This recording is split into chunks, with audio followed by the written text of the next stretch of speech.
Hello sa inyo mga kasari, good morning. Ayan, makikita nyo ang malaking braso ko ngayon. So, yung boses natin ngayon mga kasari ay medyo mahina dahil medyo masama yung pakiramdam natin. Tayo po ay sinisipon na. Ayan na nga ba sinasabi ko, tinamaan na tayo ng sakit. Pero still, nagtitinda pa rin tayo. At syempre, kaya nga tayo nagtitinda, kailangan natin ng money.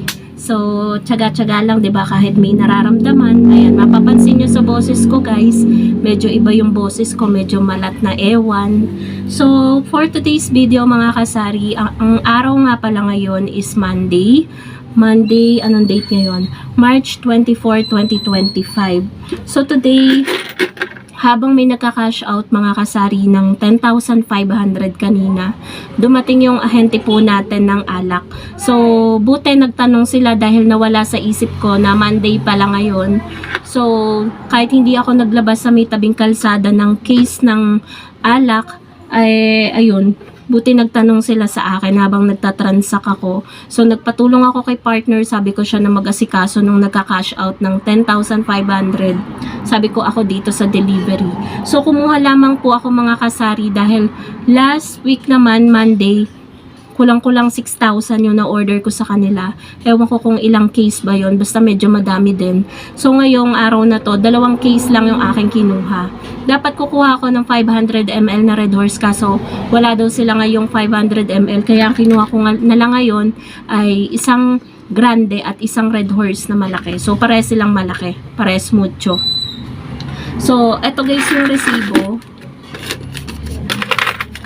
Naka-ano ko, 1,222 kasi ano lang naman, isang case ng Red Horse is 626, tapos isang case ng Grande is 596. Kaya ang total ay 1,222. Tapos ito guys yung last week na vlog ko naman to.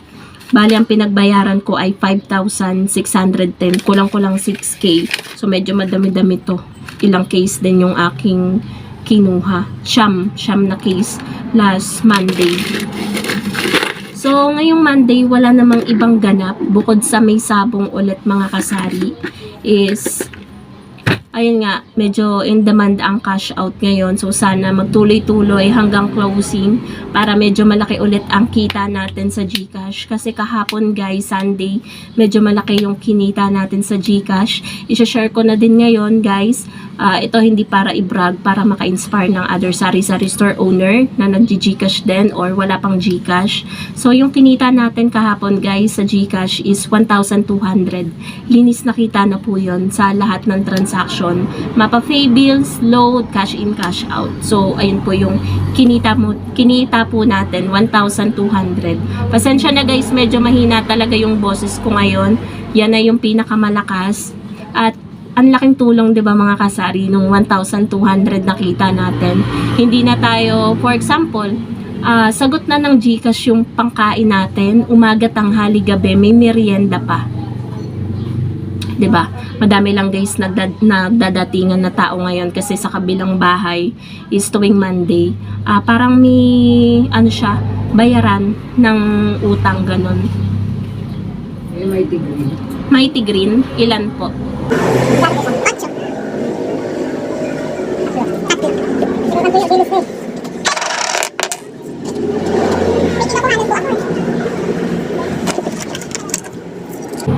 Tatlong stick ng Mighty Green.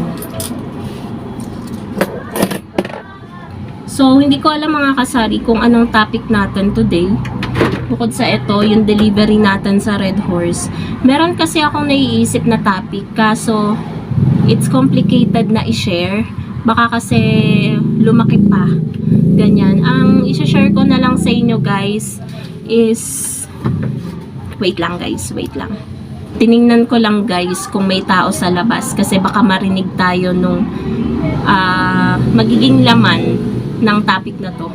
So minsan kasi as a sari-sari store owner, nakakapagsalita tayo ng hindi natin alam na makakasakit pala sa iba. Yung nakangiti tayo pero masakit pala sa loob ng iba. So, meron kasing isang tao dito mga kasari na mayat maya kumukuha ng sigarilyo. Kunwari, 5 stick ng gento, ng camel, kunwari. So, kukuha siya. After 1 hour, kukuha ulit siya. So, ako bilang isang tindera, nalilito-lito ako. Kasi minsan, sa sobrang busy natin sa mga gawaing tindahan, gawaing bahay, hindi natin nalilista agad. So, may times na nagbayad pala siya, nawala sa isip ko. Tapos, kumuha ulit siya. Tapos, sabi niya, oh, nagbayad na ako. Tinanong niya kasi kung magkano yung utang niya. Sabi ko, ganto ganyan. So, nawala sa isip ko na nagbayad pala siya kasi nga maya't maya siya kumukuha. Or nangungutang ng yosi. So, yung pangalawang kuha niya, tinanong niya ako, sabi niya, ay, bayad na ako dun sa una, nakalimutan mo. So, sabi ko, nakangiti ako guys, sabi ko, paano ba naman kasi matatandaan ko, maya't maya ka kumukuha, sabi kong ganyan. Pero nakangiti ako guys. Hindi ako para, alam niyo yun, na ipahiya siya, or ano, parang biglang bumuka lang yung bunganga ko na sabi ko na, paano ba naman kasi maya't maya ka kumukuha. Kaya, ayun, hindi ko alam kung nakapagbayad na siya or hindi pa. As in talaga guys, magugulat ka. Parang ginawang candy lang yung 5 stick ng sigarilyo. Kaya talaga, minsan nawawala sa isip ko, bayad na pala to. Hindi ko agad kasi napipaid. Kasi nga, minsan may ginagawa tayo kukuha. Pagpapatuloy natin yung ginagawa natin, hindi natin na ililista. 'Di ba? Hindi naman tayo perpektong tao.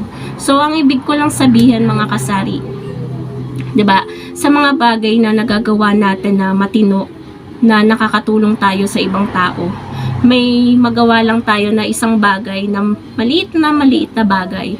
Parang yun pa yung magde-describe sa atin. Kumbaga, kahit may magawa kang mabuti, feeling nila napakasama mo ng tao. May magawa ka lang na isang maliit na bagay or may masabi ka lang na hindi naman mo sinasadya na sabihin. Ayun guys, bilang isang tindera, madaming makaka-relate dito bukod sa, yun nga, about sa usapang utang, ang daming makaka-relate dito yung nagpautang ka na nga, binigyan mo na nga ng tiwala mo, tsaka yung puhunan mo sa mga paninda mo. Tapos kapag singilan time na, sila pa yung nagagalit kapag sinisingil mo. Naranasan ko yan mga kasari. So, bilang isang tindera, ang sakit sa damdamin nun, 'di ba? Na nagpautang ka na nga, tapos ayun, sila pa yung masama yung loob, 'di ba? Nagpautang ka na nga, tapos nangako sila na babayaran ng ganitong araw, hindi naman nasusunod.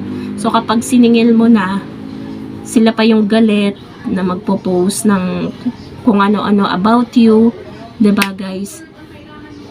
So, yun guys yung masashare ko sa inyo, na bilang isang tao kahit hindi tindera, kahit makagawa ka man ng isang katerbang mabuting bagay, kapag nakagawa ka ng isang maliit, yun na yung parang magde-describe sa'yo. Ganyan yung realidad ngayon, 'di ba mga kasari? Parang yun na yung magde-describe ng about you. Kung sino ka, kapag nakagawa ka ng isang maliit, hindi nila nakikita yung mga bagay na mas madaming nagawa mo na mabuti para sa kanila. Yun lang. Yun lang. Maraming makaka-relate dyan mga kasari. So, ngayong Monday, ang na-realize ko, hindi mo naman kailangan magbago para sa ibang tao. Ang kailangan lang talaga is unawain ng isa't isa, mag-adjust sa ugali ng isa't isa. Yun lang guys, kasi bawat tao may iba't ibang ugali yan, 'di ba? Kaya ayun, kaya matuto na lang tayong umintindi at ganun guys yung ginagawa ko. Hindi na lang ako nagsasalita. So ayun, intindi na lang, less talk, less away. Kumbaga, ganun. So, yun lang naman ang realization ko ngayong Monday. Ayoko kasing sirain yung unang araw ngayong linggo. Ayokong mabad trip. Ayokong sirain kasi baka buong linggo masira ang araw ko or masira yung blessing na papasok. 'Di ba? Kailangan good vibes lang, lalo na kapag araw ng Monday. So, yun lang naman mga kasari ang masashare ko sa inyo. Thank you so much for watching and happy selling po sa inyong lahat. Bye guys!